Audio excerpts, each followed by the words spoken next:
Se acerca el tercer aniversario del gobierno de Andrés Manuel López Obrador y por supuesto hemos visto un gran debate, una gran discusión acerca de cuáles han sido sus aciertos o sus problemas. Tengo aquí conmigo un libro del columnista político Hernán Gómez Bruera que se llama AMLO y la 4T, una radiografía para escépticos. El libro está publicado por Editorial Océano y es un placer, como siempre, Hernán Gómez Bruera, conversar contigo.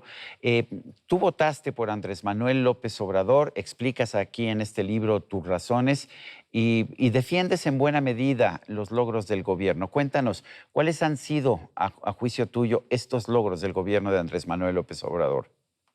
Gracias, Sergio, por la oportunidad. Antes que nada, me gustaría decirte por qué escribí el libro, porque a Bueno, mí yo tengo la impresión de que las posturas en torno al gobierno de López Obrador están demasiado sesgadas a favor o en contra. Hay una idea de que quienes defienden a López Obrador tienen que justificar absolutamente todo lo que hace, y hay una idea de quienes no están de acuerdo con su gobierno o lo condenan, de igual forma no pueden reconocer logros y avances. Entonces, si tú me preguntas cuáles son los logros, yo te diría que hay varios. En mi opinión, el primero tiene que ver con la relación, con cambiar la relación entre el poder político y el poder económico.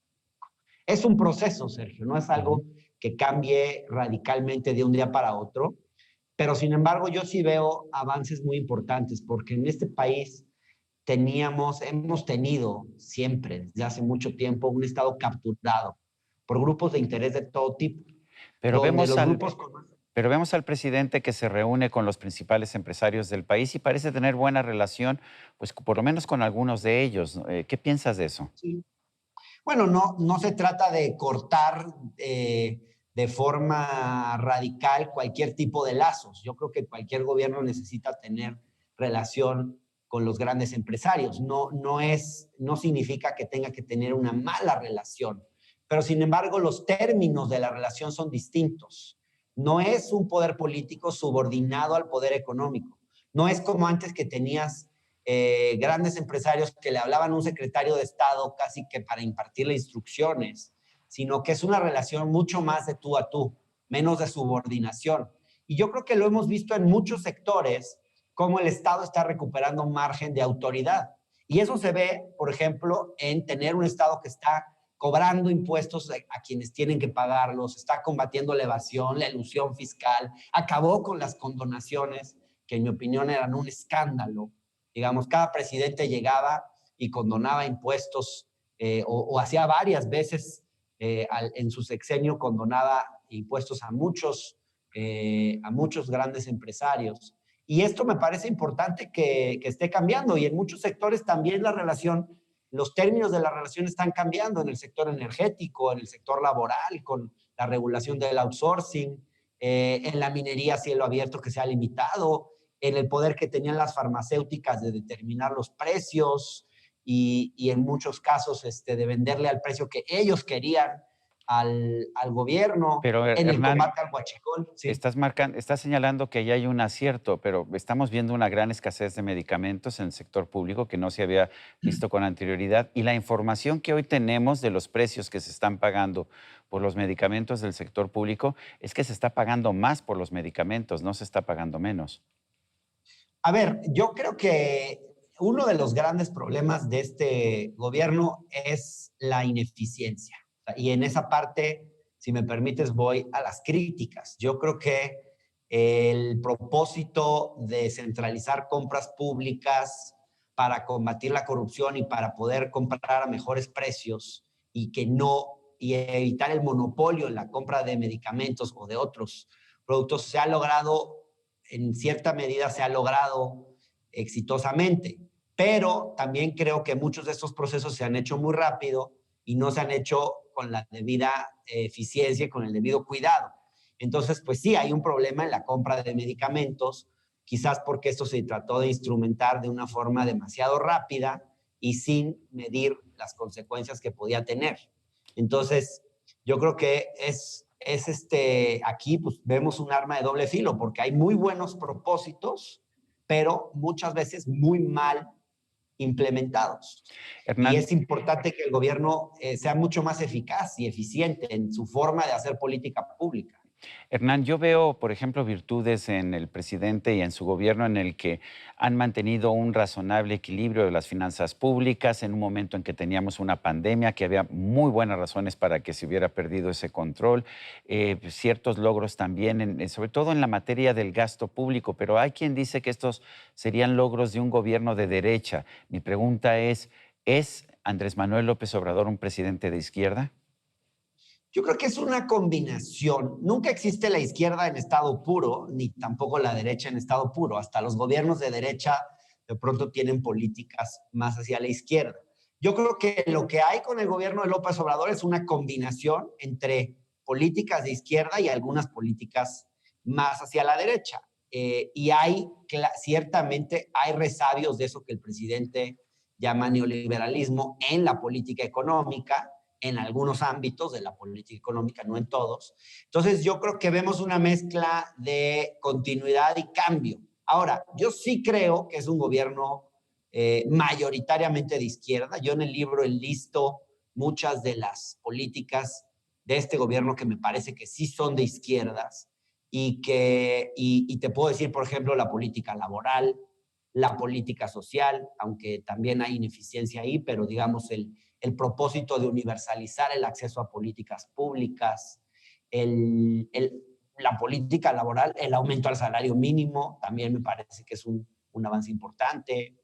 Esto que yo decía hace un momento de la política fiscal, me parece que también es una política de izquierda porque está sabiendo poner, digamos, domesticar al poder económico, como le dice Blanca Heredia, ¿no? Está domesticando a los ricos y obligándolos a pagar sus contribuciones fiscales. No tanto como deberían, pero yo creo que sí hay un avance muy importante, civilizatorio incluso, en el tema fiscal. Ahora, el presidente ha polarizado y polariza muchas veces desde sus conferencias de prensa mañanera, ataca a quienes no piensan como él, a intelectuales, a periodistas, a medios de comunicación. ¿Qué opinas de esa actitud de confrontación que tiene el presidente de la República?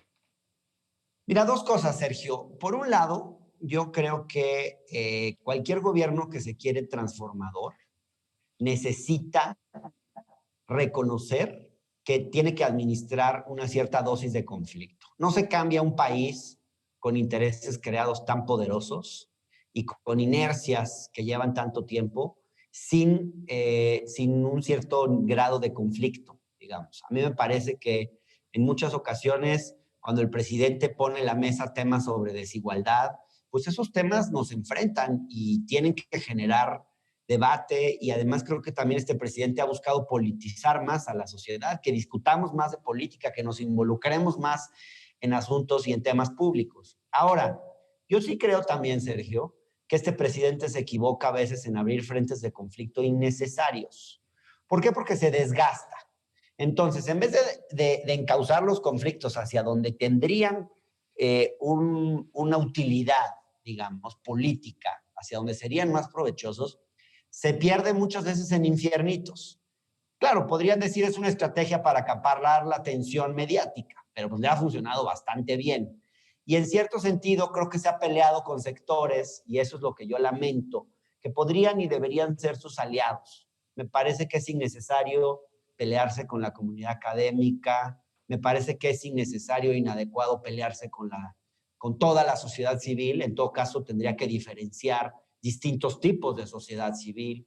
Me parece que es totalmente equivocado, como lo ha hecho en algunas ocasiones, sus afirmaciones sobre los grupos de feministas, al no reconocer bien su contribución e incluso descalificarlas en ciertas afirmaciones. Entonces, yo creo, a mí me gustaría que, en efecto, que el conflicto fuera mejor administrado. Ahora, no tengo miedo a eso que llaman la polarización, porque nuestra sociedad ya está polarizada, Sergio, y además creo que los que polarizan, no solo el presidente polariza, yo creo que la declaración de Claudio X González, el tuit famoso de hace tiempo de tenemos en la lista a quienes colaboraron con este gobierno, y ese tipo de expresiones son muy polarizantes. Yo creo que hay una oposición que también polariza y que se sube al juego del presidente. Y sobre el tema escribió un artículo muy interesante Jesús Silva Herzog la semana pasada. Ujú. Tenemos un presidente también que más que ninguno en el pasado hace expresión de fe religiosa, habla de Jesús Cristo en sus mañaneras. ¿Cómo te sientes tú y cómo se siente la izquierda? Porque sé que tú eres un hombre de izquierda desde hace mucho tiempo con este tipo de expresiones religiosas. Mira, Sergio, yo no me identifico con ellas. No, no, yo soy agnóstico en lo personal. No me gusta mucho que desde el poder público se utilice un discurso religioso, pero tampoco me alarma. Yo veo a algunos analistas demasiado alarmados con esto, sobre todo porque no veo que eso se traduzca en acciones, digamos. No veo que a la iglesia se le esté dando mucho más poder o que se esté atentando contra el Estado laico. Creo que es importante cuando analizamos el gobierno de López Obrador, dejar de engancharnos tanto en lo que López Obrador dice, en sus palabras, en su discurso, porque estamos completamente absorbidos por eso, en esa discusión, y a veces dejamos de ver, o casi siempre, diría yo, lo que López Obrador hace. Entonces estamos más preocupados por la declaración que hizo el presidente en la mañana que por qué tipo de políticas públicas se están instrumentando, si se están haciendo bien o mal, qué avances hay, qué retrocesos hay en política pública, que es al final lo que importa. Le damos demasiada importancia a las palabras del presidente. Y en este tema de la religión, sí, el presidente tiene de pronto un discurso religioso. No me preocupa tanto como a otros. No lo comparto, pero no me alarma. Y también creo, Sergio, que es una religiosidad, pues es una religiosidad popular que conecta con los sentimientos religiosos más populares de la gente.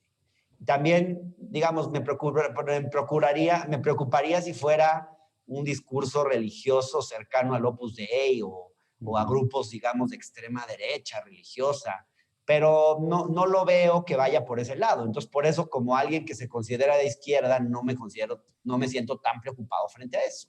¿Cuál sería el mensaje que te gustaría dejar a tus lectores del libro AMLO y la 4T, una radiografía para escépticos? Si quisieras dejar 2 o 3 mensajes, ¿cuáles serían? Pues mira, Sergio, lo primero es que hay que formarnos opiniones alejadas del ruido mediático y del ruido diario que vemos en las redes sociales. Necesitamos analizar con más profundidad y tratar de distinguir aciertos de errores y no caer tanto en este juego, porque en mi opinión la discusión pública está secuestrada por extremos y le hacemos el juego permanentemente a eso. Y creo que cada uno de nosotros debe formarse una opinión mucho más informada sobre este gobierno y sus políticas. Me parece también importante, digamos, que reconocer que hay cosas que se han hecho bien, en mi opinión, que son logros, y también reconocer los retos. A mí uno de los retos que más me preocupan y que lo he señalado es que no le veo mucho futuro en el largo plazo a esto que llaman la cuarta transformación. Y no se lo veo porque ha dependido demasiado de una sola persona y esto tiene que ir mucho más allá. Tiene que ser un proceso que involucre a la sociedad de forma mucho más activa. Tiene que haber un partido político institucionalizado, capaz de darle proyección en el futuro. Yo no sé qué va a pasar, honestamente, el día que López Obrador ya no esté y ya no pueda dirigir los destinos de esto que llama la cuarta ¿No, transformación. no ves a, Porque no ve, a personalidades como Claudia Sheinbaum o Marcelo Ebrard o como Ricardo Monreal como posibles continuadores de esta cuarta transformación? es que no, porque la discusión sobre personas es muy limitada. Creen que la cuestión es quién se va a quedar en lugar del presidente López Obrador y nadie tiene el nivel de carisma que él tiene. Ni la autoridad que él tiene para unificar al propio movimiento y al obradorismo. Entonces, me preocupa mucho lo que va a pasar después si no hay un partido mucho más sólido, más institucionalizado, donde se respeten reglas internamente. Esto se puede volver una especie de anarquía si el partido no existe como tal. A mí eso es de las cosas que más me preocupan y que espero que se puedan ir resolviendo. Bueno, pues Hernán Gómez Bruera, autor de AMLO y la 4T, gracias por esta conversación. Muchas gracias, Sergio. Y a usted, amigo televidente, que hace posible este programa, se lo agradezco también, pero no se le olvide. Nos vemos la próxima.